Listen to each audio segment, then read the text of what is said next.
एक सफेद रंग की एसयूवी कार पीछा कर रही थी। दो लोगों ने पीछा किया। लड़की की कार को कई बार रोकने की कोशिश की गई। 6 किलोमीटर तक पीछा किया गया। यह सब कुछ सिलसिलेवार तरीके से पूरी आप बीती लड़की ने, पीड़ित लड़की ने सुनाई है, लिखा है फेसबुक पर कि हुआ क्या क्या, कब कब उसको रोकने की कोशिश की गई। देखिए पूरी कहानी। चंडीगढ़ पुलिस को शुक्रिया जिसने मेरे कॉल पर एक्शन लिया। पुलिस ने सिस्टम में मेरे भरोसे को फिर से जिंदा कर दिया। सेक्टर 8 मार्केट से रात 12:15 बजे घर के लिए निकली और फोन पर एक दोस्त से बात करते हुए सड़क पार करके सेक्टर 7 में घुस रही थी कि तभी मुझे लगा कि एक कार मेरा पीछा कर रही है। सफेद रंग की एसयूवी कार मेरी कार के साथ साथ चलने लगी। तब मैं सेक्टर 7 में थी और सेक्टर 26 के सेंट जॉन्स की तरफ बढ़ रही थी। एसयूवी में दो लड़के आधी रात को एक अकेली लड़की को छेड़कर मजे ले रहे थे। ये लोग इस तरह से मेरा पीछा कर रहे थे कि कई बार मुझे लगा कि ये मेरी कार को ठोक देंगे। तब मैं अलर्ट हो चुकी थी, इसलिए मैंने सेंट जॉन से राइट टर्न लेने का प्लान किया, जो थोड़ा बिजी और सेफ माना जाता है। लेकिन राइट टर्न लेते वक्त एसयूवी ने रास्ता रोक दिया, जिससे मुझे सीधे सेक्टर 26 की सड़क लेनी पड़ी। मैंने अगले टर्न पर फिर राइट लेने की कोशिश की, लेकिन इस बार तो उन लोगों ने सीधे मेरी गाड़ी के सामने अपनी गाड़ी लगा दी और पैसेंजर सीट पर बैठा लड़का उतरकर मेरी तरफ बढ़ने लगा। मैंने तुरंत बैक गियर लगाया और इससे पहले कि वो फिर मेरे पास आते, तेजी से अगला राइट टर्न ले लिया। इस दौरान मैंने 100 नंबर पर फोन करके पुलिस को अपनी हालात और लोकेशन बता दी। फोन पर पुलिस ने कहा कि वो जल्द पहुंच रहे हैं। मैं अब मेन रोड पर पहुंच चुकी थी और 15 सेकंड से एसयूवी नहीं दिखी, तो मुझे लगा कि फोन करता देख शायद वो भाग गए हों। लेकिन मैं गलत थी। मेरे हाथ कांप रहे थे, कमर जकड़ रही थी, कुछ हक्की बक्की और कुछ आंखों में आंसू लिए मैं सोच रही थी कि पता नहीं आज घर लौट पाऊंगी भी या नहीं। इन लड़कों ने 6 किलोमीटर तक लगातार मेरा पीछा किया और इस रोड के आखिर में ट्रैफिक लाइट के पास मेरी कार का रास्ता रोक दिया। पैसेंजर सीट से फिर एक लड़का उतरकर मेरी तरफ बढ़ा, पता नहीं कैसे, लेकिन मैंने कार को रिवर्स गियर में डाला और राइट की तरफ दिखी थोड़ी सी जगह से लगातार हॉर्न बजाती कार निकाली। लेकिन वहां गुजर रही दूसरी गाड़ियां मेरी हॉर्न सुनकर देखे कि दिक्कत क्या है, लगातार हॉर्न क्यों बजा रही है। तब तक वो लड़का मेरी कार के पास आ चुका था। उसने कार के विंडो पर जोर से हाथ मारा और गेट खोलने की कोशिश की। तभी मेरी नजर एक पुलिस की कार पर पड़ी। मैं लगातार हॉर्न बजा रही थी। कुछ पुलिस वाले दौड़ कर आए और एसयूवी वालों को पकड़ लिया। डर से कांपती मैं सीधे घर गई और अपने पिता को सब कुछ बताया और फिर उनके साथ एफआईआर करने वापस आई। दोनों लड़के गिरफ्तार हो चुके थे, जो निश्चित रूप से प्रभावशाली परिवार से हैं, राजनीतिक कनेक्शन रखते हैं। चंडीगढ़ पुलिस को शुक्रिया, क्योंकि अगर उनके जवान समय पर नहीं आते तो शायद आज मैं ये स्टेटस नहीं लिख पाती। अगर देश के सबसे सेफ शहर में एक लड़की के साथ ऐसा हो रहा है तो हम कहां जा रहे हैं। मैं चकित हूं कि जिस शहर में हर रेड लाइट पर कैमरा लगाए और हर 200 मीटर पर पुलिस वाले हैं, वहां इन लड़कों ने कैसे सोच लिया कि मेरी कार में घुस सकते हैं या फिर मुझे अपनी कार में खींच सकते हैं, सिर्फ इसलिए कि वो एक ताकतवर परिवार से है।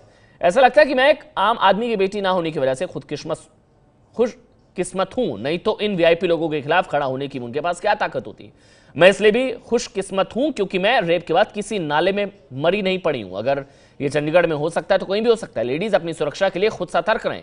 कोई गाड़ी अगर आपको तंग कोई कर रहा है तो उसकी गाड़ी का नंबर नोट करिए। जैसा ही पीछा वो करता है पुलिस को फोन करिए, माँ बाप को फोन करिए, बताइए कि आप कहाँ हैं, किस हालत में हैं। सुरक्षित तरीके से जैसे भी भाग सकती हैं भागने की कोशिश करिए। अपनी जान सबसे बड़ी चीज है। अगर वो आपके पास आता है तो जो भी चीज मिले उस हथियार से अपने आप को बचाइए। पिछली रात में किसी भी हथियार की फैन नहीं थी, चाहे वो बंदूक हो, डंडा हो, गोल स्टिक हो या फिर चाकू, लेकिन ये आपको ज्यादा सेफ और आत्मविश्वास से भरे होने का एहसास कराएंगे।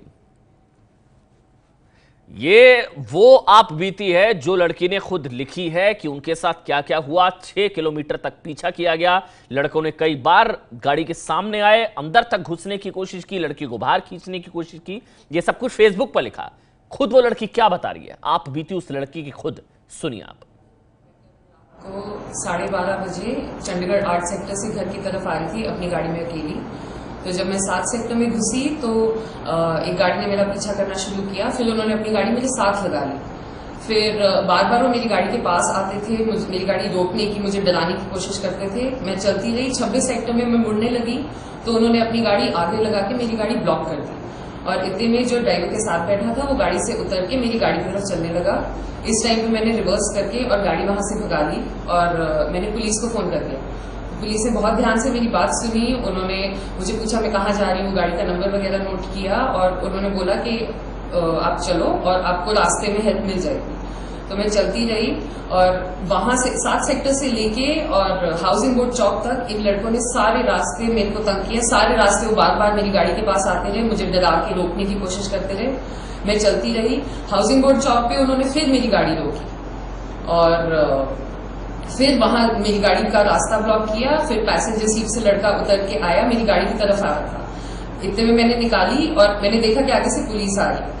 तो इतने में लड़के ने आके मेरी पीछे खिड़की पे जोर से हाथ मारा, मेरी गाड़ी का दरवाजा खोलने की कोशिश की। सेंट्रल लॉकिंग थी इसलिए वो खुला नहीं।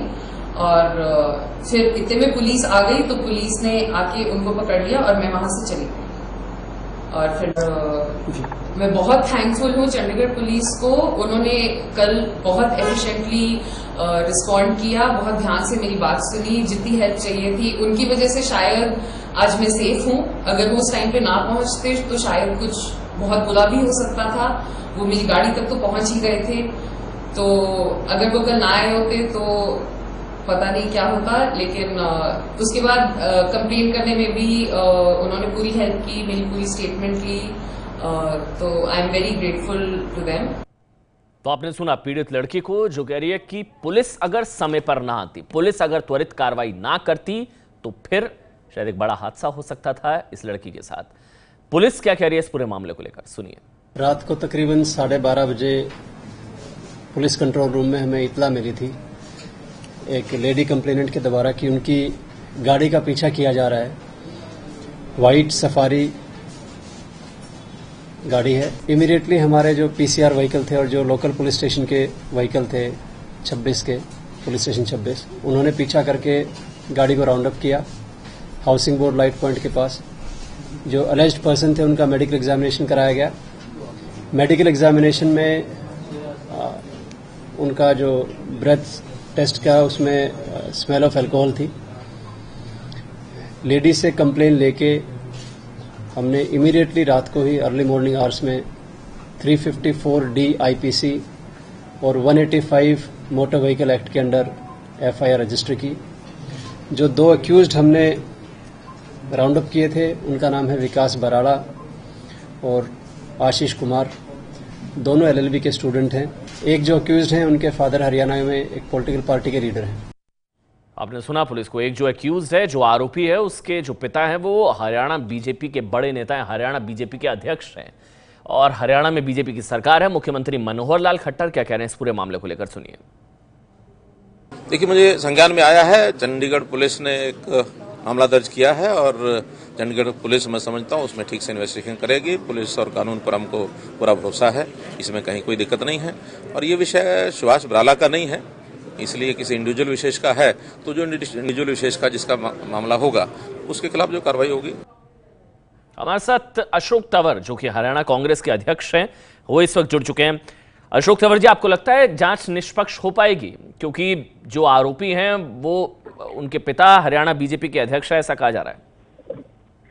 देखिए, ये तो लगता है नहीं, ये तो साबित भी हो गया है। जब कल छोड़ दिया गया उससे पता चलता है कि ये मामला पूरा जो है राजनीतिक दबाव के चलते ये पूरा लिपापोती इस पूरे मामले में की गई है। भारतीय जनता पार्टी संस्कृति और संस्कार की बात करती है, लेकिन किस तरीके से सत्ता का नशा, सत्ता की मदिरा में मदहोश होकर के जो पॉलिटिकल लोग हैं और उनके परिवार के लोग किस तरीके से करते हैं, इसका जीता जागता ये उदाहरण आया सामने। अगर ये घटना हरियाणा की होती तो मैं समझता हूँ कि इतना भी मामला नहीं होता। ये तो चंडीगढ़ का मामला था, इसलिए ये हाईलाइट हो पाया। और इस मामले में अब भी जो जिम्मेदारी मुख्यमंत्री हो या जो भारतीय जनता पार्टी के खुद अध्यक्ष हैं उनको लेनी चाहिए। बेटी बचाने की बात नहीं, लेकिन मुख्यमंत्री मनोहर लाल खट्टर कह रहे हैं कि चंडीगढ़ पुलिस अपना काम करे, कोई राजनीतिक दबाव उन पर नहीं है। बिल्कुल। और नंबर 1 हरियाणा हम लोग सुनते आ रहे हैं, नंबर 1 हरियाणा कहाँ जा रहा है फिर? नंबर 1 इस क्षेत्र में नंबर 1 ही है। अभी पिछले दिनों सोनीपत के अंदर हुआ, गुड़गांव में आए दिन इस तरह की घटनाएं होती हैं। अब ये ताजा मामला आया और भारतीय जनता पार्टी के खुद नेता इसमें बार बार लिप्त पाए जाते हैं। तो नंबर 1 तो इसी क्षेत्र में बना है। कानून व्यवस्था खत्म है, महिलाओं के ऊपर अत्याचार है, छेड़खानी की घटनाएं हैं और जब कोई आवाज उठाता है उसको दबाने की कोशिश होती है। बहुत बहुत शुक्रिया आपका अशोक तंवर, हरियाणा कांग्रेस के अध्यक्ष, जो कह रहे हैं कि जांच निष्पक्ष हो, ये सुनिश्चित करना चाहिए। ये है ABP न्यूज, आपको रखे आगे।